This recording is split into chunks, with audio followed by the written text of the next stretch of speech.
I've spent part of the last year upgrading my bookshelf, moving on from cheap paperback editions and embracing high-quality deluxe illustrated hardback versions of the books I love. For many of these upgrades, the Folio Society has been my go-to choice as a publisher. I've posted 20 upgrade videos, but I don't think I can really be considered a collector if I don't wrap up the year with some type of list video. As you can see, I've got them all laid out behind me, and we'll spin this around and see if I can't whittle it down to a list of my top 5 favorite Folio novels. Before I get into the tricky selections, I want to make it clear that I'm not actually judging the books according to their literary merit. In preparing the initial upgrade videos for each of these books, I reread them from the Folio copy this year, so they're all still pretty fresh in my memory. But here I'm trying to consider the book as an object only, and I'll do my best to keep my reading preferences to the side and focus on what I'm looking for in a Folio version of a novel. I love their unique introductions and artwork, especially when the illustrations are presented with a distinct style or reveal an intimate understanding of the text. The overall design is really what I'm looking at, and I must admit I'm a little bit biased when it comes to illustrated or decorated slipcases over the plain paper ones. I'll be eliminating the books at random. I don't have this pre-planned.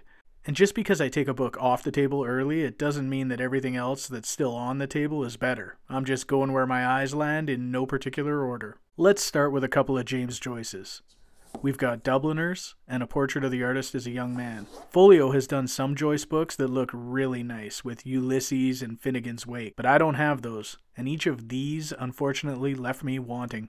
Dubliners has no introduction or interior illustrations, just 11 photographs with a boring overall design. They could do something spectacular with this title in the future, but this version can go. This copy of Portrait is unimpressive too. It's basically a refresh of the 1965 release. It has the same artwork from Dodie Masterman that was in the OG version, but they removed the introduction. It's part of the short-lived Folio Collectibles line, so it comes without a slipcase. It has a nice colored top and a ribbon bookmark, but instead of a refresh, I feel that this title needs a complete overhaul. Let's just keep pairing up releases from the same author. Here is Slaughterhouse-Five and Cat's Cradle, both from Kurt Vonnegut. Slaughterhouse-Five came out in 2006. Cat's Cradle was released in 2022. Slaughterhouse is Vonnegut's most well-known novel, and the Folio version has a good introduction and whimsical art from illustrator John Holder. But the Folio version of Cat's Cradle is a better object. It features distinct artwork from Junho Ko, and it has a beautiful illustrated slipcase with a Cat's Cradle emblem in blue foil. The standout for me is this cover material.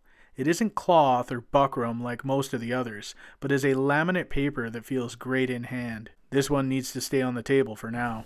Next, let's take a look at the 2 Folio books I own from Ray Bradbury, Something Wicked This Way Comes and Fahrenheit 451. Fahrenheit has interior art from Sam Weber and a boring plain black slipcase. The cover illustration is fantastic, and it is Bradbury's most well-known novel, but Something Wicked is again the better object, in my opinion. The slipcase is far more dynamic with this great artwork, and the interior illustrations by Tim McDonough are just as strong, so it also needs to stick around. Why don't we take a look at The Secret Agent by Joseph Conrad?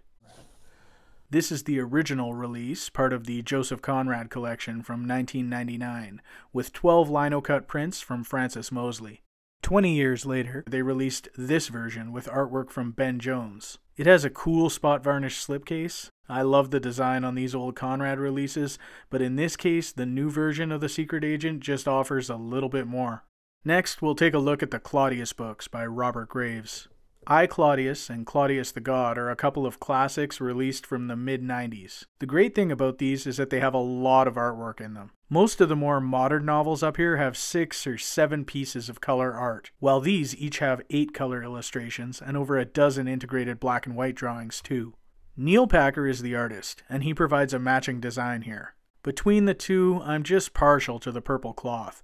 I think the gold foil pops better on it, so I'll eliminate I, Claudius for now.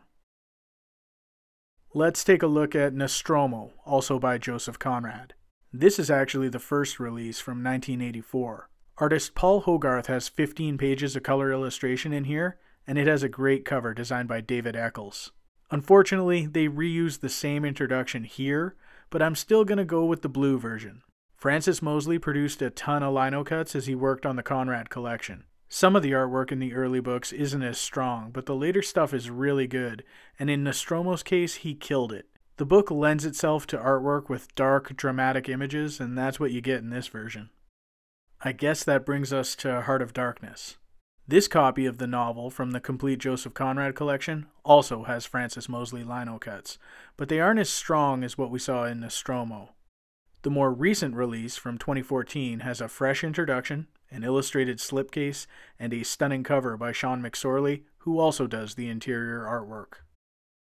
Now let's take a look at the two Ishiguros. Here is The Remains of the Day, and here is Never Let Me Go.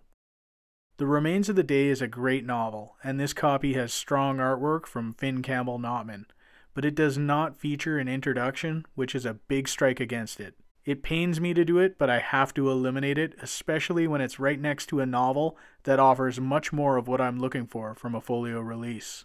I probably have some recency bias at play here because this is the most recent upgrade I've made to my collection. The introduction is very strong in Never Let Me Go, and Kate Miller's artwork is next level here. But Never Let Me Go is clearly a more complete release. And I guess that same principle has to apply to 100 Years of Solitude. It's a brilliant book, of course, and this edition has a nice illustrated slipcase from Neil Packer. The build of the book is absolutely beautiful. I like the sculpted edges on the slipcase, but like Remains of the Day, it has no introduction. Folio's original introductions are, after the artwork, one of the main draws for me as an upgrade. They almost always have an original intro from a unique authority or an academic, and I was disappointed that 100 Years didn't have one. Let's go all the way back to the beginning with my first folio upgrade, To Kill a Mockingbird.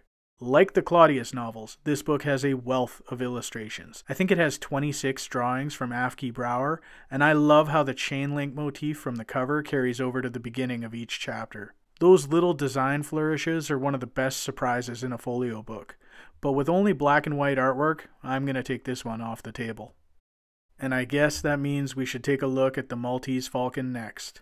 This one has a lot going for it. It has an illustrated slipcase on the front and back, a killer cover that echoes the slipcase, and an amazing introduction from Sarah Paretsky. But David Eccles' illustrations are just black and white, so I've got to eliminate it along with Mockingbird. Now this is tough. These are all pretty good. Before we look at some of these for the first time, I already know that we can eliminate Nostromo, it's got black and white art, and Claudius the God, because there's something better from Neil Packer on the table too. Let's condense these before we get to the really difficult decisions. Alright, let me talk about Brave New World by Aldous Huxley. This is actually the second time Folio has tackled this title. The first was a silver foil cover from the 1970s, but this one came out in 2013. It has a nice glossy paper cover, it has an introduction from the legendary Ursula K. Le Guin, and strong interior art from Finn Dean. There's a great unity in all the color choices here, right down to the head and tail bands, so this one stays for now.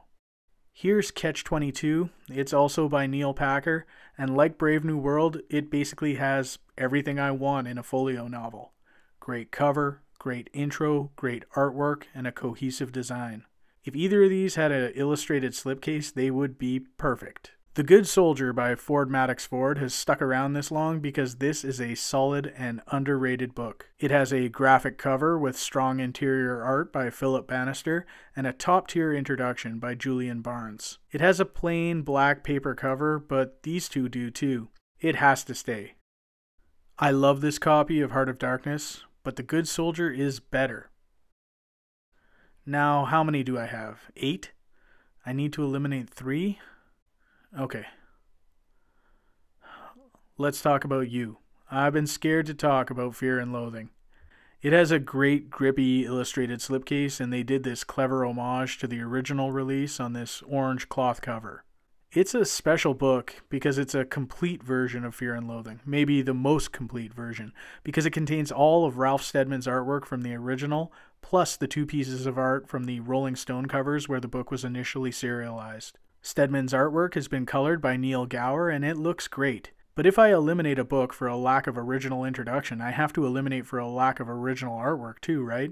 The coloring on the illustrations is indeed new here, and I don't think they could have done this book any better.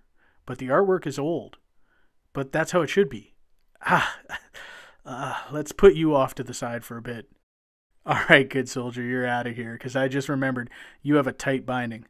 Let's see this secret agent again. Now, my copy of this book does have a really tight slipcase.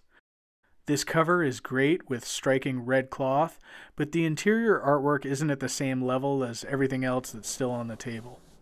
What's left? 6? You know what, Fear and Loathing? You're amazing, but you're not quite as fresh a presentation as these others. So here it is, my top 5 novels from the Folio Society.